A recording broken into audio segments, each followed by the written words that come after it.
Assalamu alaikum. So today we are going to discuss chapter 1 of general anatomy by like Hussain. तो आप ये lecture ज़रूर देखें, इससे आपको बहुत थोड़ी मैं आपको एक्सप्लेन करूँगा इजीली कि ये चैप्टर्स को पढ़ने में आपको बड़ी आसानी होगी। सो फर्स्ट जो पहला टॉपिक है वो ये है कि general organization of the human body. अब देखें यहाँ पे मैंने एक नॉर्मल ह्यूमन बॉडी बना लिया खुद से। तो अब इस ह्यूमन बॉडी को देखें, अब इसके अंदर डिफरेंट ऑर्गन सिस्टम्स होंगे।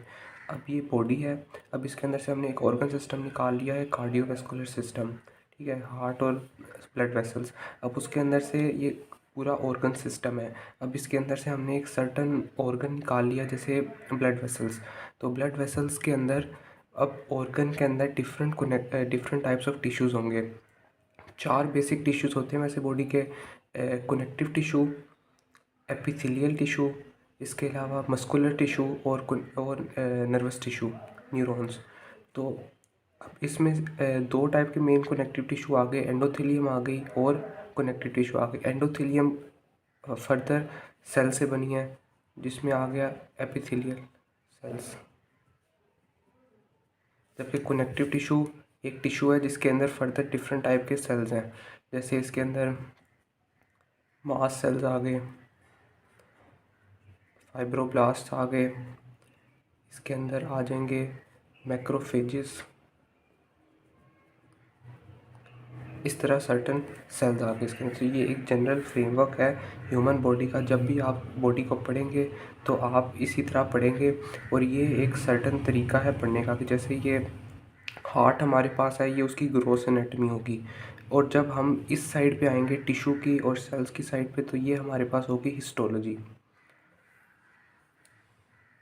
अच्छा, तो अब हम सेकंड टॉपिक अपना शुरू करते हैं, जो कि है ब्रांचेज ऑफ एनाटमी। एनाटमी हमारे पास एक ग्रीक वर्ड है जिसका मेन मीनिंग होता है कि एक्सेसिव कटिंग, है ना, का मतलब होता है एक्सेसिव, और टोमी का मतलब होता है कटिंग।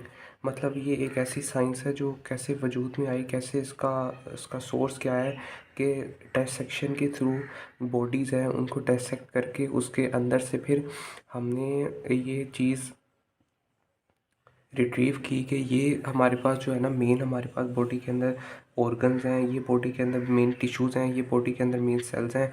ये चीज़ हमने एक लिविंग बॉडी से हमने इसको जो है ना अख़ज़ किया है, इससे सोर्स किया है। तो अब इसकी ब्रांचेस को मेन देख लेते हैं। अब इसकी जो मेन ब्रांचेस हैं उसमें हमारे पास सबसे पहले जो ग्रॉस एनाटमी, जो सबसे मतलब मुश्किल ब्रांच है। तो ग्रॉस एनाटमी के लिए आपको ये बात रखनी है, मैक्रोस्कोपिक एनाटमी की। ये वो चीज़ है जो आप अपनी नॉर्मल आँख से देख सकते हैं, जैसे कि बॉडी के अंदर बोन्स कौन कौन सी हैं, मसल कौन कौन सी हैं, मेन ब्लड वेसल्स कौन कौन सी हैं, बाइसेप्स मसल है, वो आप ग्रॉस एनाटमी में देख सकते हैं इजीली।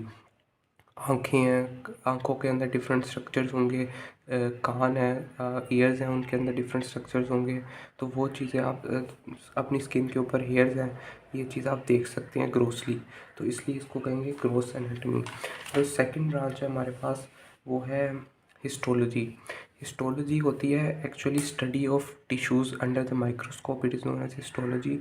और इसको हम स्टडी करते हैं विद अ माइक्रोस्कोप। वैसे माइक्रोस्कोप लग तो नहीं रही, पर चलो अब आप काम चला लो। तो हम अब माइक्रोस्कोप के अंदर अब ये जो हमने सेक्शन लिया एंडोथेलियम को हम कट करेंगे, उसको फिर हम डिफरेंट प्रोसेस से गुजारेंगे, एंड देन उसको फिक्सेशन होती है, स्टेनिंग होती है, डिफरेंट प्रोसेस है। उसके बाद हमारे पास एक स्लाइड प्रिपेयर होती है। वो स्लाइड के अंदर हम जो है ना एच एंड ई, दो हमारे पास ना मेन स्टेन्स होते हैं।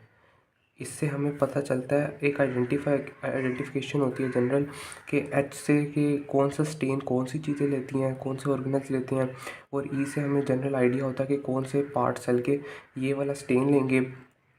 तो उससे हम अपना एक जो है ना, हमें अंदाज़ा हो जाता है इजीली कि ये जो हम अंडर द माइक्रोस्कोप चीज़ देख रहे हैं वो क्या चीज़ है और उसके क्या क्या मेन पार्ट्स हैं।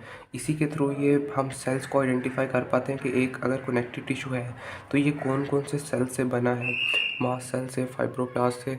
तो इसको आइडेंटिफाई करना जो है, ये इसमें हिस्टोलॉजी का काम होता है। देन जो थर्ड हमारे पास ब्रांच है वो आती है एम्ब्रियोलॉजी। एम्ब्रियोलॉजी मेन है कि study of development of fetus inside the mother's body. सारे प्रोसेस होंगे। सबसे पहले उसमें जो हमारे पास सेल्स हैं वो बनेंगे। उसके बाद सारा फर्टिलाइजेशन का प्रोसेस आप इसमें पढ़ोगे। देन उसके बाद अपने फर्टिलाइजेशन के बाद जो इम्प्लांटेशन होगी, डेवलपमेंट होगी, डिफरेंट बॉडी के जो स्ट्रक्चर्स आपके बनेंगे। जो चीज़ आप ग्रोथ में पढ़ रहे हो ना कि ये चीज़ जैसे मसल्स क्या हैं, मसल्स के नाम याद कर रहे हो आप, अगर आई पढ़ रहे हो, अगर बोन्स पढ़ रहे हो, तो साथ साथ एम्ब्रियोलॉजी के अंदर आप वो पढ़ोगे कि ये चीज़ें बनी कैसे थी बॉडी के अंदर, क्या क्या पाथवेज थे और क्या क्या स्टेप्स हुए, किस किस तरह सेल्स, ये जो सेल्स हैं मास सेल्स, फाइब्रोब्लास्ट, इनके अपने सर्टन प्रीकर्सर्स होंगे। बेसिक 3 जर्म लेयर्स जिनसे मीजोडर्म, एक्टोडर्म, एंडोडर्म, जिससे ये सेल्स बने थे। तो ये कैसे अब इन 3 सेल्स ने मिल के डिफरेंट टाइप के सेल बनाए, उन सेल से डिफरेंट टाइप के जो है ना टिश्यू बने, उन टिश्यूज़ ने मिल के अब एंडोथेलियम और कनेक्टिव टिश्यू ने मिल के ये भी वेसल भी बनाई है। और एंडोथेलियम और कनेक्टिव टिश्यू ने मिल के ही मसल के साथ मिल के हार्ट भी बनाया है।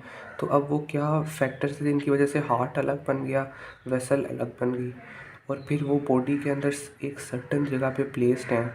तो वो ऐसे ही क्यों प्लेस्ड हैं, 2 हाथ ही क्यों होते हैं, 2 टांगें ही क्यों होती हैं, उसके क्या क्या पाथवेज हैं। तो ये चीज़ें आप पढ़ोगे एम्ब्रियोलॉजी में। दैन फोर्थ है न्यूरो एनाटमी, उसको आप अभी टच नहीं करते ज़्यादा, उसमें मेन आप वो पढ़ते हो नर्व्स कौन कौन सी होती हैं, स्पाइनल कॉर्ड एंड ब्रेन, वो सारे पार्ट्स के ब्रेन के कौन से पार्ट्स क्या फंक्शन करते हैं। तो वो जो ये जो स्टडी है इसको हम कहते हैं न्यूरो एनाटमी।